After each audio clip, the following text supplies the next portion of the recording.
Morning Live. We are here at the Christmas Cheer Breakfast, and I'm joined now by Mayor Jim Watson, who is also a celebrity chef this morning. How was that? Well, you've stretched it in two fashions. One, a celebrity, and two, a chef.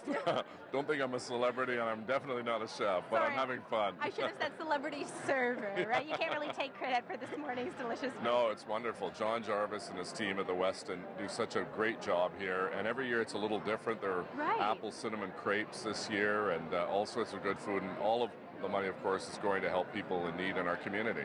Apple cinnamon crepes. I'm going to attack that buffet with after maple syrup too. It's great. Very Canadian. So I know last year we kind of had the health-wise menu. What do you think of this year's menu compared to last year? I think they've tried to do a little of both. I noticed there's fruit salad on the table. So untouched fruit salad. I know. Lots of bacon being consumed. My colleague Maria McRae was serving the bacon and the sausage, and I had the crepes, and we had Lorraine Harper here serving as well. Keith Eglai, one of our city councillors, our deputy mayor Steve Drush, and Eli El Shantiri are here, so it's a lot of fun, and this is a good networking breakfast too. I think a lot of people will buy a table and they'll come and they'll see lots of friends and clients and contacts, so it's lots of schmoozing too. And is that what keeps you coming back year after year? Because I know we chatted last year as well.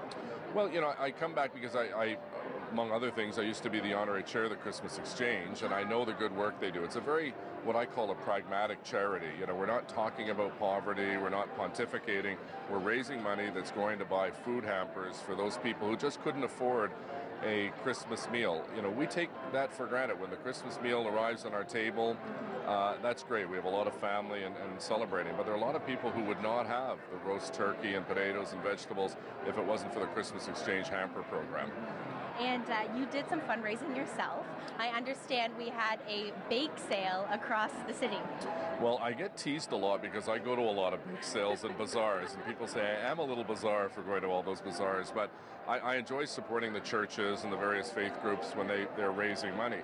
So I thought when Steve Winograd from CFRA said, is there something you can do to help raise money at City Hall? We would have a big city council mayor's bake sale, and we had, I think, 8 or 9 members of council participate. And pleased to report that last week we raised $1,801 just from selling baked goods. And Alan Hubley arranged to get cupcakes from 24 Sussex Drive. Mrs. Harper designed the box, and the chef made the cupcakes, and they were a big hit. Almost everything was sold out, and we've got another $1,800 to help those in our community. Right, and you've got the check in your back pocket, don't you? I have it right here. I'm going to present it on CFRA at, I think I'm on from 9 o'clock till 10 on the Christmas Cheer Breakfast. Right. And I want to thank my city council colleagues. Some of them baked their own cupcakes and cookies. Others went to businesses in their community. I actually went to 3 or 4 bake sales, bought the stuff, and resold it because A, I didn't have any time to cook, and B, I'm a really bad cook. So It was still home baking, but it was from another nice person at a church bake sale on the day Are you before. much of a baker? I'm not really. I once took a cooking class in grade, I think 7, and I didn't pay much attention. As a result, I can, make pasta and cook on the barbecue, but that's about it. Which is why we find the mayor at so many different bake sales, because if you can't do it yourself, you go to those who know how. Absolutely. I'm not going to reinvent the wheel. There's some wonderful bakers and cooks out at these church sales, so helping them and helping to expand my waistline at the same time. Exactly. Mayor, thank you so much for chatting with me this morning. Thanks, Sarah. Merry Christmas to you and your family. Thank you very much. We'll take a quick commercial break, and coming up after, we've got your top news stories.